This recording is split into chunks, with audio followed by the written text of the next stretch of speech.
Assalamualaikum warahmatullahi wabarakatuh. Selamat siang dan salam sejahtera untuk kita semua. Perkenalkan, nama saya Nadiatul Khaira dengan NIM 2504229 dengan dosen pengampu Ibu Arta Dini Akmal, SAP MPA dengan mata kuliah Pengantar Ilmu Pemerintahan. Pada kesempatan kali ini, saya akan berbagi cerita mengenai kasus nyata yang pernah terjadi di Indonesia mengenai etika dalam pemerintahan, seperti kasus yang akan saya ambil, yaitu terjadinya korupsi bantuan sosial pada masa pandemi COVID-19. Saya berharap melalui video ini kita bisa mengetahui arti pentingnya etika dalam pemerintahan. Bayangkan jika situasi negara berada dalam kondisi paling rapuh, seperti yang pernah terjadi, banyak masyarakat yang terkena penyakit wabah ini, lalu masyarakat yang kesulitan mencari bahan makanan karena dampak dari PHK berskala besar. Banyak keluarga yang hanya mengandalkan bantuan sosial dari pemerintah. Nah, disinilah letak pentingnya peran etika dalam pemerintahan. Pemerintah mempunyai peran paling penting karena mempunyai kekuasaan yang paling besar. Nah, disinilah artinya peran etika tersebut. Nah, mengapa etika pemerintahan sangat penting? Etika pemerintahan bukan hanya sekedar soal menaati hukum, melainkan etika pemerintahan merupakan fondasi moral yang dimana apakah kekuasaan itu dijalankan dengan benar untuk kepentingan rakyat ataupun untuk kepentingan kelompok tertentu. Etika pemerintahan menuntut pejabat publik agar bertindak adil, bertanggung jawab, dan berorientasi pada kepentingan masyarakat. Etika sendiri membantu manusia membedakan mana yang benar dan mana yang salah, bahkan ketika hukum belum tentu mengaturnya secara baik. Dalam konteks pemerintahan modern, etika menjadi unsur utama pemerintahan yang baik, seperti integritas, akuntabilitas, transparansi, dan keadilan sosial. Tanpa etika, hukum bisa dijalankan secara kaku dan kebijakan publik kehilangan dimensi kekuasaannya. Pada hakikatnya, etika pemerintahan adalah standar moral bagi pejabat publik dalam menjalankan kewenangannya. Etika tidak hanya menilai apakah suatu tindakan legal, tetapi apakah tindakan itu dapat dibenarkan secara moral atau tidak. Seorang pejabat bisa saja bertindak sesuai prosedur, tetapi tetap tidak etis apabila keputusannya merugikan masyarakat. Disinilah etika membedakan antara boleh menurut hukum dan menurut moral. Nah, fungsi etika dalam pemerintahan yang pertama yaitu sebagai pedoman perilaku pejabat publik agar tidak menyalahgunakan kewenangannya. Yang kedua, sebagai sarana menjaga akuntabilitas dan transparansi. Yang ketiga, sebagai penguat legitimasi pemerintahan di mata masyarakat. Fungsi ini menjadi sangat penting dalam situasi krisis. Saat pandemi, keputusan pemerintah bukan hanya soal efisiensi anggaran, tetapi juga soal nyawa manusia. Etika seharusnya menjadi kompas agar kebijakan tetap berpihak pada nilai kemanusiaan dan keadilan sosial. Etika pemerintahan bersumber dari 3 hal utama. Yang pertama yaitu nilai moral universal seperti kejujuran dan keadilan. Yang kedua, kode etik aparatur negara yang dimana mengatur standar profesionalisme pejabat publik. Yang ketiga, peraturan perundang-undangan yang menjadi batas minimal perilaku pejabat publik.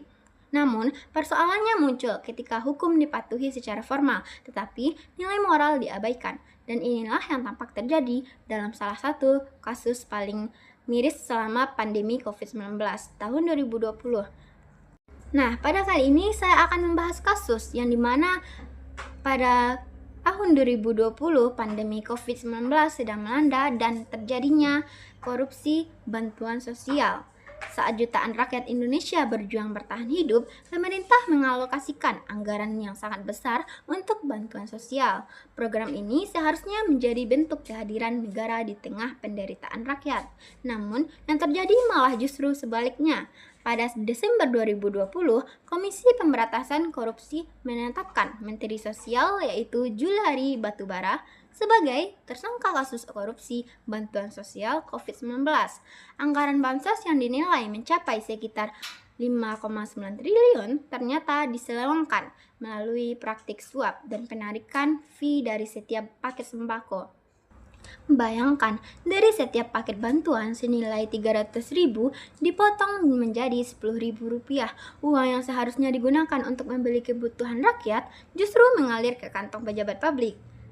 Total suap yang diterima mencapai puluhan miliar rupiah. Ini bukan sekadar pelanggaran hukum, ini adalah pengkhianatan moral terhadap rakyat di masa krisis pandemi COVID-19. Di sini saya akan menganalisis etika terhadap pelaku korupsi. Dari perspektif etika deontologi, tindakan ini jelas melanggar kewajiban moral pejabat publik. Jabatan yang seharusnya digunakan untuk melayani ataupun membantu masyarakat malah justru dimanfaatkan untuk kepentingan pribadi.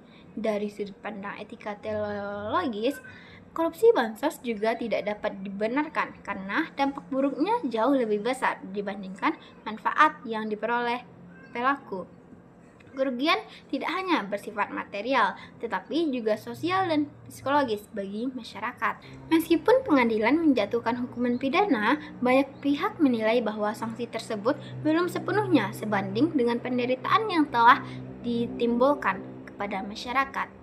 Penegak hukum dalam kasus ini memang telah bekerja sesuai prosedurnya, namun disinilah muncul persoalan keadilan yang lebih substansif. Secara hukum, putusan ini sah, namun secara etis masyarakat masih mempertanyakan apakah hukuman tersebut cukup adil bagi masyarakat yang kehilangan haknya. Perbedaan antara keadilan prosedural dan keadilan substansif inilah yang menunjukkan bahwa penegakan hukum juga tidak boleh lepas dari pertimbangan etika. Korupsi bantuan sosial bukan hanya kejahatan biasa, ini adalah kejahatan yang memperdalam penderitaan rakyat. Bantuan yang terlambat, bahkan berkurang atau tidak tepat sasaran berdampak langsung pada kualitas hidup masyarakat yang mungkin miskin. Kasus ini juga merusak kepercayaan publik terhadap negara dan birokrasi. Ketika rasa tidak percaya rakyat tidak ada lagi, maka legitimasi pemerintahan melemah. Penegak hukum dalam kasus ini memang telah bekerja sesuai prosedur yang telah berlaku. Namun, disinilah muncul persoalan keadilan substansif. Secara hukum, putusan itu sangat sah. Namun, secara etis, masyarakat masih mempertanyakan apakah hukuman tersebut pantas bagi rakyat yang kehilangan haknya. Perbedaan antara keadilan prosedural dan keadilan substansif inilah yang menunjukkan bahwa penegakan hukum juga tidak boleh lepas dari pertimbangan etika. Korupsi bantuan sosial bukan hanya kejahatan biasa, ini adalah kejahatan yang memperdalam penderitaan rakyat. Bantuan yang terlambat, berkurang, ataupun tidak tepat sasaran berdampak langsung pada kualitas hidup masyarakat miskin. Kasus ini juga merusak kepercayaan publik terhadap negara dan birokrasi. Ketika rakyat tidak lagi percaya, maka legitimasi pemerintah pun melemah. Kasus ini menjadi cermin kegagalan etika dalam penyelenggaraan pemerintahan. Penegakan hukum saja tidak cukup, harus ada pencegahan berbasis etika. Etika sendiri harus diinternalisasi sejak dini melalui pendidikan, pelatihan, dan budaya birokrasi yang berintegritas. Tanpa itu, hukum hanya menjadi alat represif, bukan sarana membangun pemerintahan yang bermoral.